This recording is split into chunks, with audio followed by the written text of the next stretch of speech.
Bonjour les amis, comment allez-vous? J'ai l'impression que ça fait longtemps que je ne vous ai pas parlé. C'est donc un plaisir pour moi de vous retrouver dans ce contenu. Et je tiens également à remercier encore une fois toutes celles et ceux qui prennent le temps de m'écouter et de commenter. C'est en grande partie grâce à vous que je garde la motivation de continuer.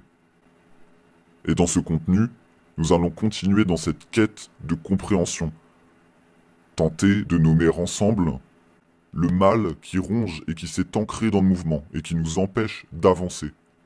Et vous comprendrez évidemment de qui je parle. Donc aujourd'hui, nous allons quand même rentrer dans le dur. Dans le dur pourquoi? Puisque dans le cadre de cette vidéo, je vais poser une question. Et cette question n'est pas anodine, loin de là. Car sans réponse, elle va susciter l'interrogation concernant une poignée de personnes qui maintiennent le mouvement dans un acte 1 sans fin, dans le seul but de servir leurs intérêts.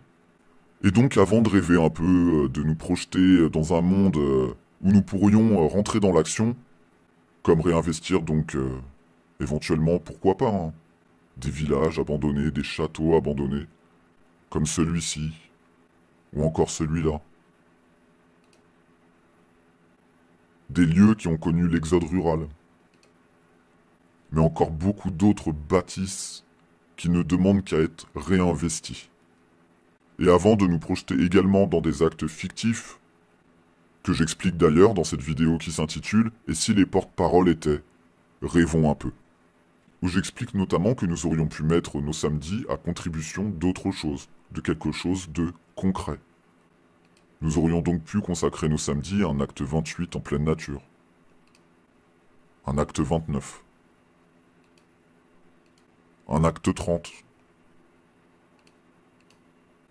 Ou encore un acte 31, 32, 33, 34, 35. Puisque si nous les écoutons et que nous les laissons décider de tout pour nous, des actes, il va y en avoir encore beaucoup. Est-ce que c'est ça que vous voulez? Pour ma part, j'ai mon idée.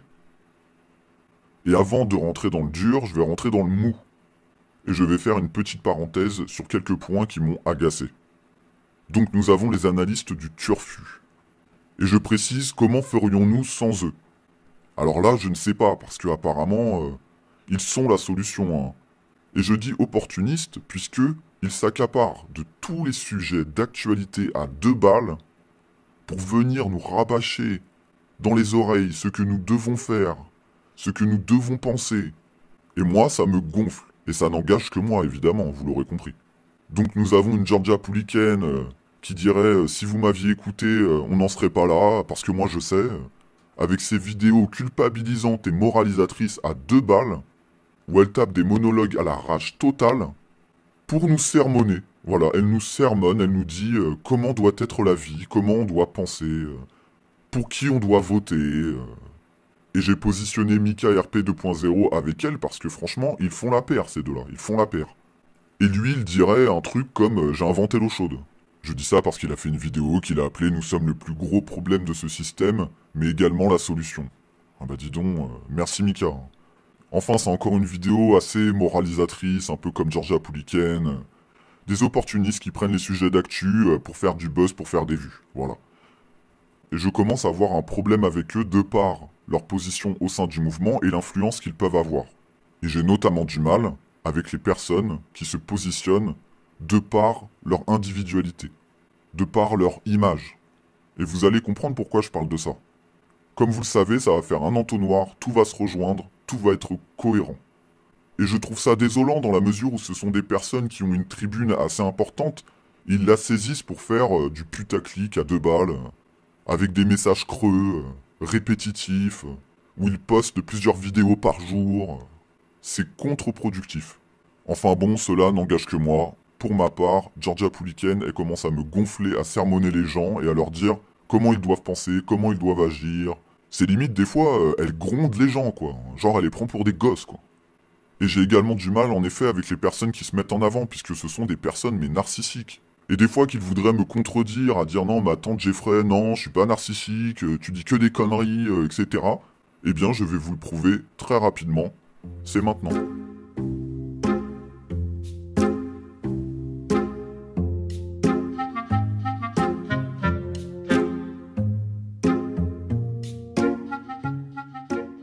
voilà, je n'ai pas seulement mis Georgia et Mika RP 2.0 pour mettre en avant le fait que ce sont des personnes narcissiques.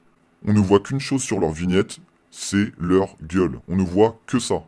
Donc au bout d'un moment, c'est tellement flagrant que ça en devient ridicule.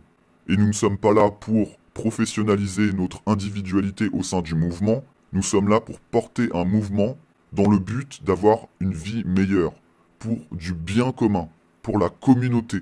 Mais ça, encore une fois, c'est une question de principe et de valeur morale. C'est très bien, continuer à parler dans le vent, à vouloir refaire le monde entre vous, c'est bien, c'est bien. Donc en effet, j'aimerais pouvoir me dire que je ne suis pas dans le vrai, mais tout tend à prouver que j'ai raison. À vous de voir comment vous voulez avancer dans le mouvement. Mais là, pour le moment, vous n'avancez que pour vous. Pour vous et vos potes. Maintenant, dernière petite parenthèse sur, selon moi, l'échec cuisant de Chrysalide. Et là, clairement, Chrysalide, tu t'es chié dessus. Alors, pas chié dessus dans le terme, t'as eu peur, loin de là. Mais selon moi, tu as fait de la merde, Chrysalide. Et j'en suis profondément navré. Parce que tu t'es enfermé dans ton délire. Tu es devenu esclave et prisonnier de tes propres connaissances, de ta propre quête de vérité. Et ça t'a fait disjoncter. Du moins, c'est ce que je pense. Selon moi, tu devrais faire la part des choses. Et quand tu as la possibilité d'avoir un Maxime Nicole en live, tu te dois déjà d'avoir préparé des questions à l'avance, dans l'éventualité où il ramènerait sa fraise. Vous vous êtes tiré une balle dans le pied. Vous lui avez offert sur un plateau d'argent les outils de la disculpation. Vous lui avez offert une tribune dans laquelle votre attitude tend à prouver qu'il est victime de harcèlement et de préjugés, de critiques infondées. Selon moi, ce n'était pas l'endroit ni le moment pour parler de franc-maçonnerie, de chemtrails, etc. De pédophilie et compagnie. Ce n'était pas le moment. Absolument pas. Chaque chose en son temps. Et Dieu sait que ce sont des sujets sur lesquels je m'informe énormément et que je souhaiterais évoquer par la suite parce que chaque chose en son temps.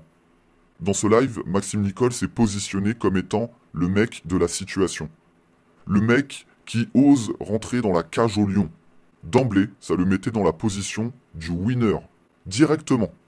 Une erreur que vous avez fait aussi, et bien que c'est tout à votre honneur quelque part, de l'avoir félicité d'avoir eu le courage de venir en live avec vous. En disant ça, vous vous êtes rabaissé face à lui, face à la position qu'il a dans le mouvement, et face également à toutes les critiques que vous lui avez faites. Parce qu'en disant ça, à ce moment précis, c'est comme si vous lui aviez dit « Écoute, Maxime, on est allé un peu trop loin avec toi. Il faut vraiment faire très attention aux mots et aux phrases qu'on emploie. Parce qu'il y a aussi une autre erreur que vous avez faite. C'est de sous-estimer Maxime Nicole.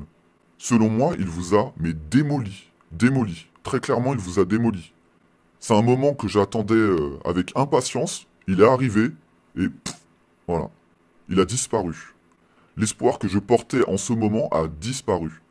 Vous avez complètement perdu de vue le fait que Maxime Nicole a des mois d'expérience, des plateaux, des débats, de la rhétorique et des arguments.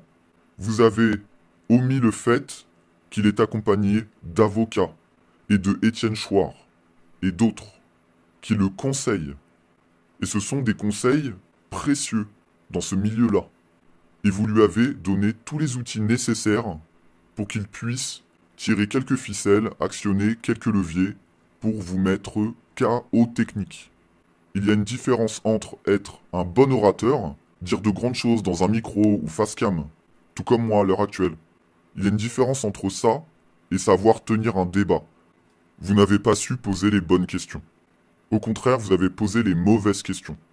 Comme le moment où Chrysalide a demandé à Maxime Nicole ce qu'il pensait des chemtrails. Eh bien, il a répondu très justement, c'est quoi le rapport entre les chemtrails et les gilets jaunes? En répondant ça, il a détruit tout l'argumentaire que tu pouvais placer derrière. Clairement, Chrysalide, si tu m'entends, sache que je suis quelqu'un de relativement objectif, on va dire.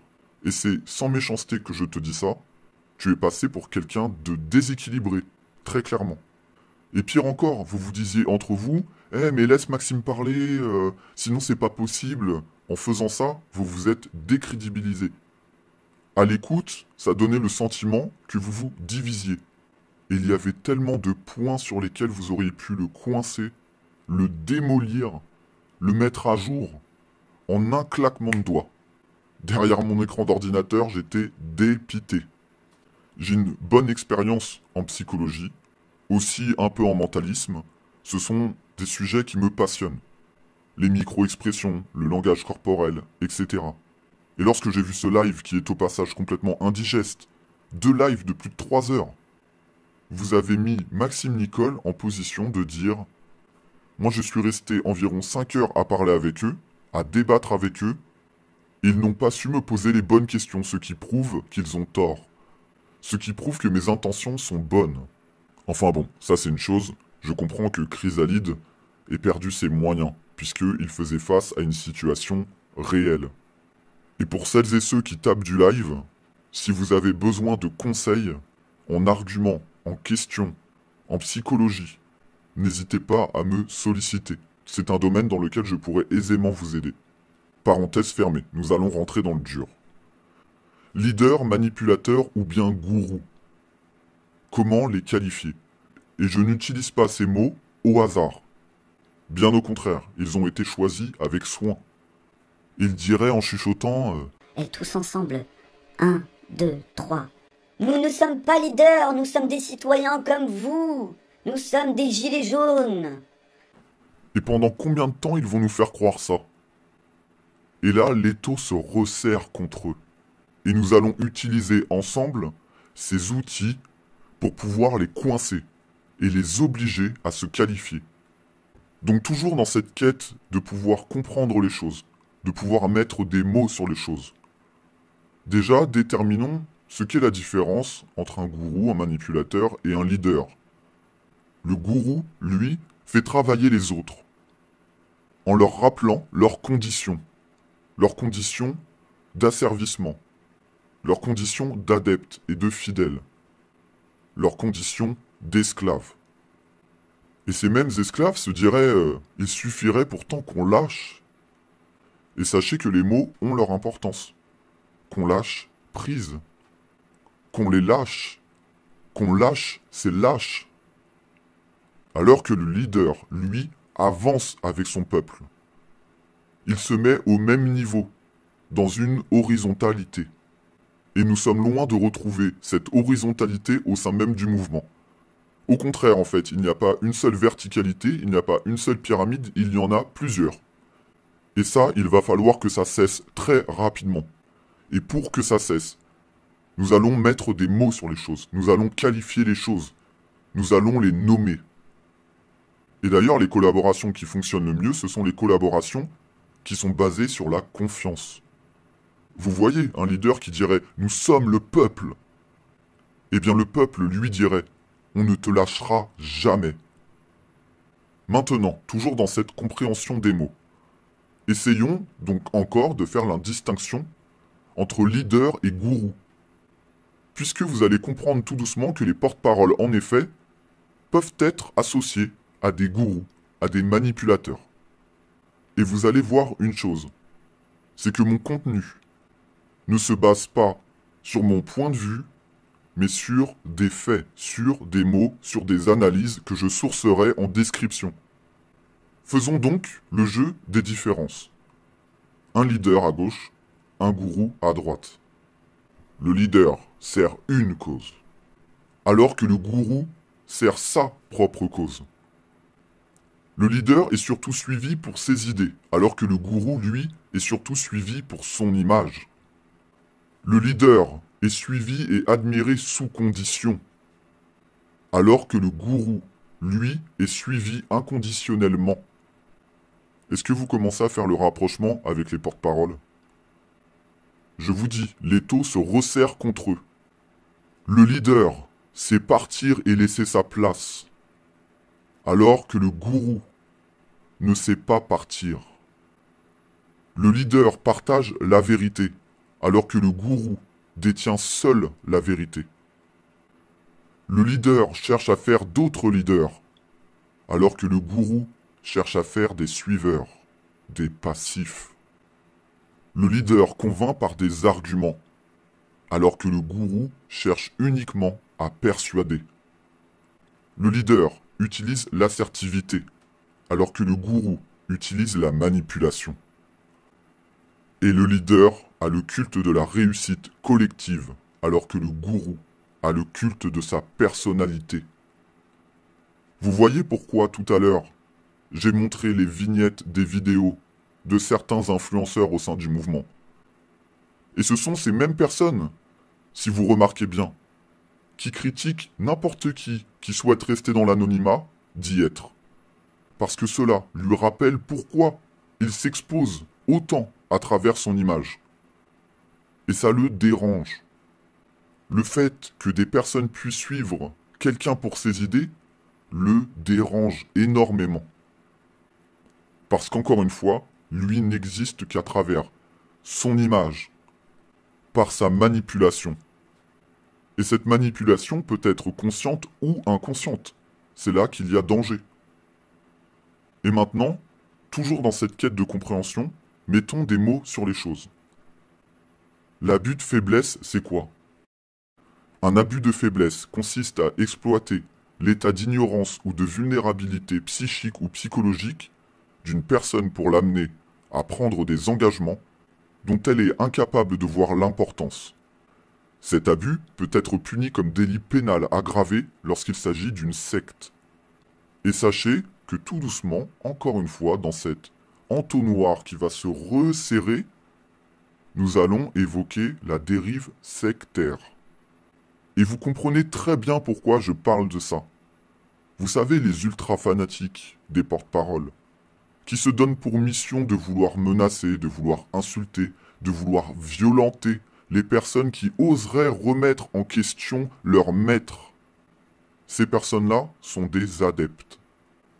Et les porte-paroles, selon moi, et cela n'engage que moi, font de l'abus de faiblesse. Non psychique ou psychologique, bien que, mais là je ne suis personne pour en juger, mais ils jouent à exploiter l'état d'ignorance. Maintenant, l'abus de confiance, c'est quoi? L'abus de confiance est, en France, le fait, par une personne, de détourner au préjudice d'autrui des fonds, des valeurs ou un bien quelconque qui lui ont été remis et qu'elle a accepté, à charge de les rendre, de les représenter ou d'en faire un usage déterminé. Et c'est un délit. Sans que je commente la chose, vous pouvez faire un petit parallèle, un parallèle avec certains porte-paroles. Selon moi, vous l'avez à droite et à gauche, mais il y en a d'autres. Et l'abus de confiance se construit notamment à travers la notoriété, à travers leur statut d'influenceur. Mais ça aussi, nous allons y venir. Mais pour comprendre également ce qu'est l'abus de faiblesse et l'abus de confiance, il faut que nous puissions être en mesure de déterminer ce qu'est une personne vulnérable. Donc une personne vulnérable, c'est quoi? La personne vulnérable est définie comme un mineur de 15 ans ou une personne qui n'est pas en mesure de se protéger en raison de son âge, d'une maladie, d'une infirmité, d'une déficience physique ou psychique ou d'un état de grossesse.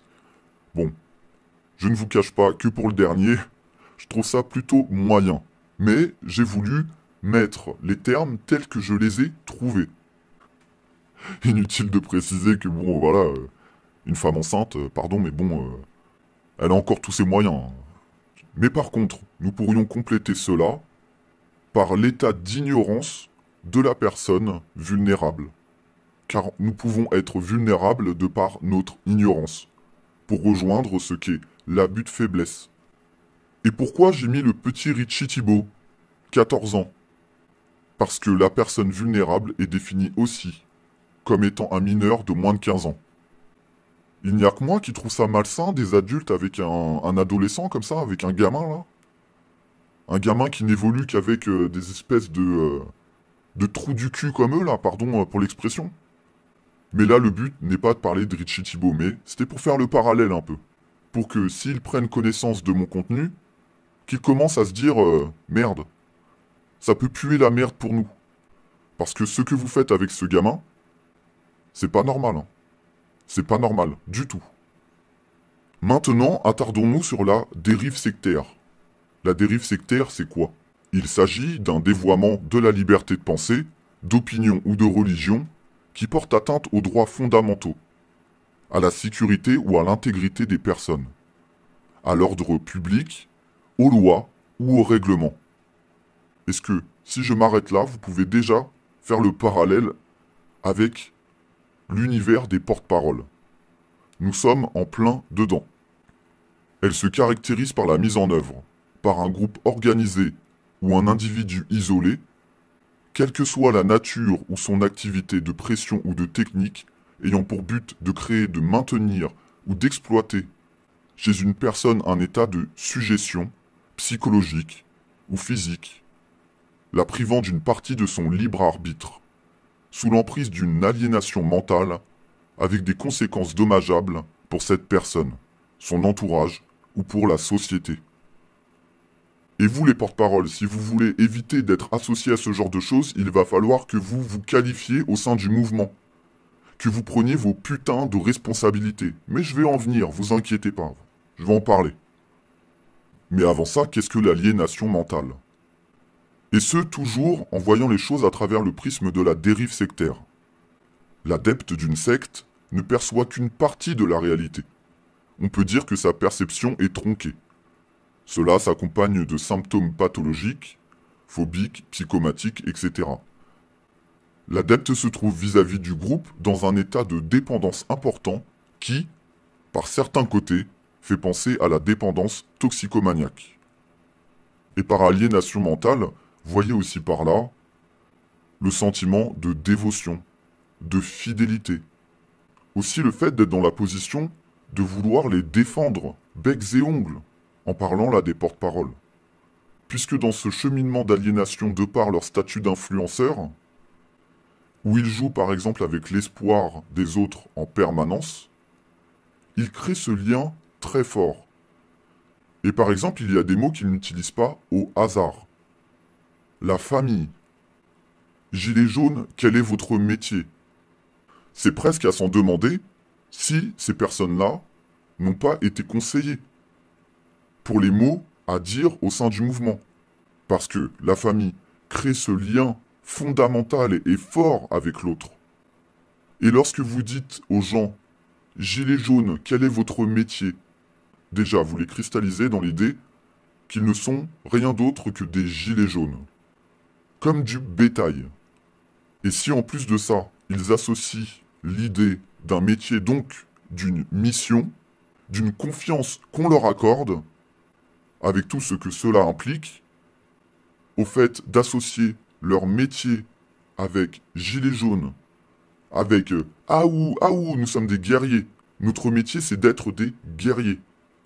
Est-ce que vous comprenez le sentiment d'aliénation assez puissant qui se crée de par ces mécanismes, de par ces phrases clés? Et maintenant, comprenons comment fonctionne un adepte. Il faut savoir que le conditionnement de l'adepte augmente avec les reproches. Plus on argumente contre la secte, plus on convainc l'adepte que la secte a raison. C'est un effet paradoxal du conditionnement sectaire qui est difficile à comprendre, mais fondamental. Il faut parler à l'adepte du passé qu'on a en commun avec lui proposer des projets correspondant à ses anciens pôles d'intérêt. Et cette compréhension de l'adepte vient en complément avec ce que je disais juste avant, avec ce sentiment d'aliénation qu'ils ont créé. C'est-à-dire que si on leur reproche le fait d'y être associés, c'est comme si on remettait en question une partie de ce qu'ils sont, une partie de leur ADN, une partie de leur croyance, une partie de leur foi, une partie de leur espoir. Et lorsqu'on veut arracher ça à quelqu'un, il se défend. Voilà la position dans laquelle l'adepte est. Mais comment peut-on aider un adepte? Le temps sectaire est un temps d'éternelle répétition, des mêmes actes et des mêmes émotions. Est-ce que vous faites le parallèle avec le mouvement des Gilets jaunes? Un temps d'éternelle répétition des mêmes actes.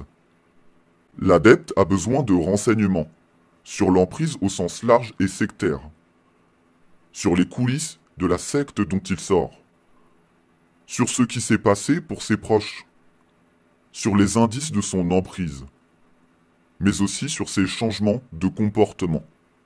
Parce qu'un adepte va se mettre en danger pour son gourou. Et il va prendre à sa charge la mission de le défendre, la mission de le nourrir, la mission de le maintenir dans le confort. Est-ce que, encore une fois, vous faites le parallèle avec les porte-paroles?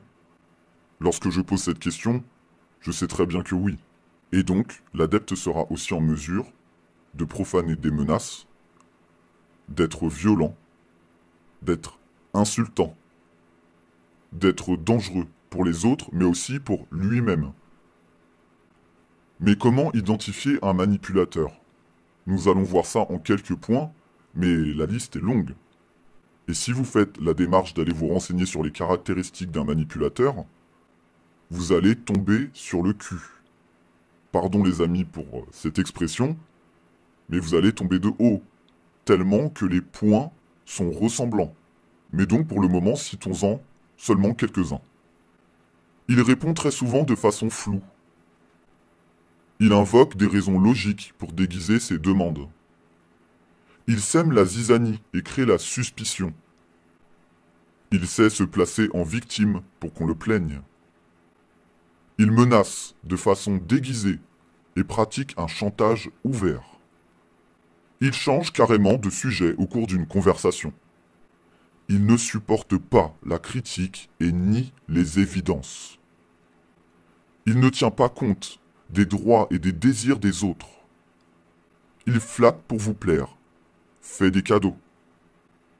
Il est parfaitement efficace pour atteindre ses objectifs. Ses objectifs. Il nous fait faire des choses que nous n'aurions pas fait en temps normal. Et il fait constamment l'objet des conversations. J'en fais la démonstration.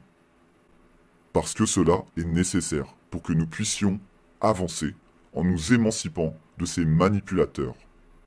Ils n'ont aucune utilité à part servir leurs propres intérêts et offrir au pouvoir les outils de l'oppression et la légitimité d'action.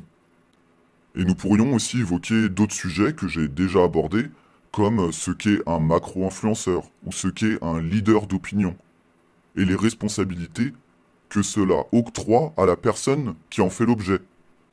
Mais de tout ça, nous pourrions en parler encore bien longtemps. Pour ma part, ces personnes-là se comportent tels des gourous, des manipulateurs. Ils sont, pour moi, officiellement des macro-influenceurs, parce que c'est à partir de 10 000 abonnés que l'on est considéré comme étant macro-influenceur. Ils sont donc des leaders d'opinion. Et si ces porte-paroles souhaitent dissiper tout malentendu? C'est très simple. Il faut qu'ils se qualifient. Pourquoi? Ne pas se qualifier au sein du mouvement leur offre la liberté de s'émanciper des conséquences de leurs actions et de leurs discours. Donc, de toute responsabilité qu'ils devraient assumer et dont ils devraient répondre s'ils étaient inquiétés de par le rôle officiel qui leur serait attribué. Rôle qui serait régi par des règles sur lesquelles ils n'auraient pas d'emprise. Ils peuvent donc agir en s'émancipant des conséquences, tout en bénéficiant des avantages, sans avoir à s'en justifier. Et je leur pose une question. Quel est donc leur rôle exact au sein du mouvement? Car ils doivent répondre, de par l'emprise et l'influence qu'ils possèdent au sein du mouvement, sur ce point précis. Car en effet, tant qu'ils ne se qualifieront pas, ils pourront agir en toute impunité, toujours en s'en lavant les mains. Ah non, moi je ne suis pas un leader, moi je ne suis pas un porte-parole, ah si je suis un porte-parole, mais je ne suis pas un leader. En fait non, je suis un citoyen comme tout le monde. Moi je n'oblige personne à faire les choses, mais je suggère. Tout ça doit s'arrêter pour que nous puissions avancer, pour que nous puissions penser aux solutions, car ces mêmes solutions, et je m'en suis rendu compte, ne pourront pas exister tant que ces personnes-là auront cette emprise sur le mouvement. Et dans ces personnes-là, je suis à deux doigts d'inclure d'autres personnes qui sont dans cette même dynamique, dans cette même dérive sectaire, en nettoyant leur réseau de toutes les personnes qui ne rejoignent pas leurs propos, en devenant insultants, devenant agressifs, tels des narcissiques, tels des manipulateurs, tels des gourous. Parce que si vous allez voir en effet tous les caractéristiques du manipulateur, cela y est noté. Soit le fait qu'ils n'acceptent pas la critique, surtout pas la critique. Cela les met même en colère. Et la moindre des choses, de par le statut qu'ils ont, de par l'audience qu'ils ont, de par la tribune médiatique dont ils font l'objet, dont ils se saisissent, sans jamais parler des vérités. Comme je l'ai évoqué dans une précédente vidéo, ils auraient très bien pu accaparer l'espace médiatique pour mettre un véritable ultimatum à Emmanuel Macron en l'invitant à un débat, à une rencontre, plus qu'un débat, dans le but de répondre à nos questions, en mettant un ultimatum, soit le fait de dire nous sommes prêts à parler pour savoir à quoi nous en tenir, plutôt que d'avancer éternellement dans le flou de l'action, nous maintenant donc dans un acte 1 sans fin qui peut durer encore très longtemps comme ça, très très longtemps, et cela aurait permis de dissiper tout malentendu et de savoir exactement à quoi nous en tenir. Ils avaient cette possibilité. Et ils auraient très bien pu dire quelque chose du genre tant que vous n'accepterez pas de répondre à nos questions en totale transparence, dans le cadre d'un événement que nous mettrions en place, sur lequel vous n'aurez pas le contrôle, ni la liberté de pouvoir choisir les questions, dans un instant de vérité. Et tant que vous n'accepterez pas ça, nous inonderons les rues. Et au moins, nous aurions manifesté avec un objectif, concret cette fois-ci. Et nous aurions pu savoir à quoi nous en tenir. Et cela aurait mis le gouvernement dans une position très compliquée, puisqu'ils auraient eu deux choix. Soit refuser et passer aux yeux de l'opinion publique pour des personnes qui ne sont pas à la hauteur de la situation, pour nous rallier cette même opinion publique dont nous manquons cruellement. Ou alors d'accepter la rencontre et de passer pour les personnes à la hauteur de la situation. Et qu'ont fait les porte-paroles avec les médias?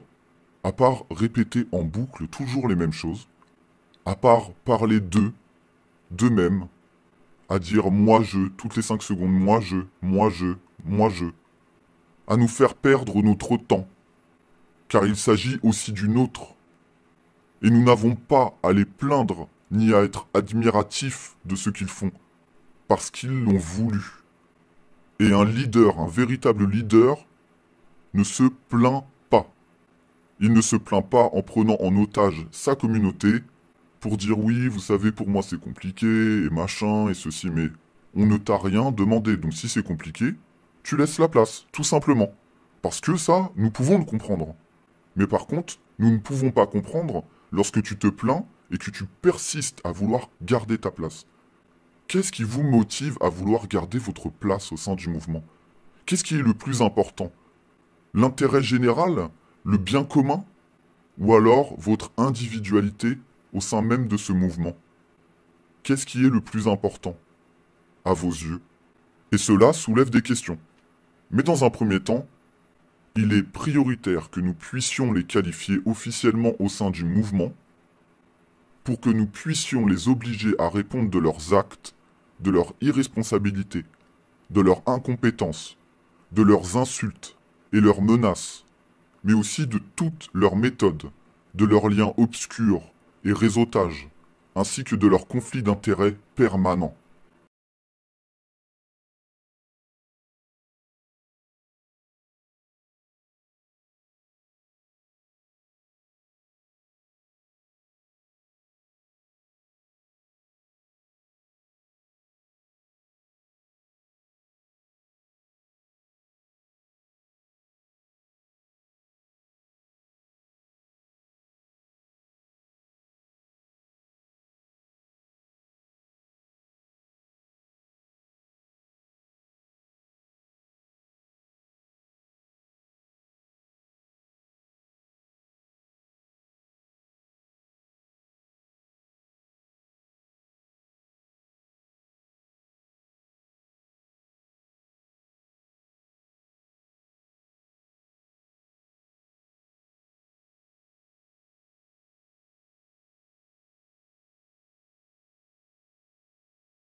tout seuls. Que feront-ils lorsqu'ils n'auront plus d'esclaves à asservir? Que feront-ils? Que feront-ils si nous nous émancipons de leur système? Le monde est gangréné de l'intérieur, c'est tellement ancré, tellement profond. Cela existe depuis des décennies, des millénaires. Comment pouvons-nous penser, ne serait-ce qu'une seconde, que nous pouvons faire changer cela? Mis à part faire cette quête de vérité, ce partage d'éveil des consciences, ce partage des connaissances, qui est nécessaire, mais qui ne fera rien changer. Les personnes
C'était Jeffrey.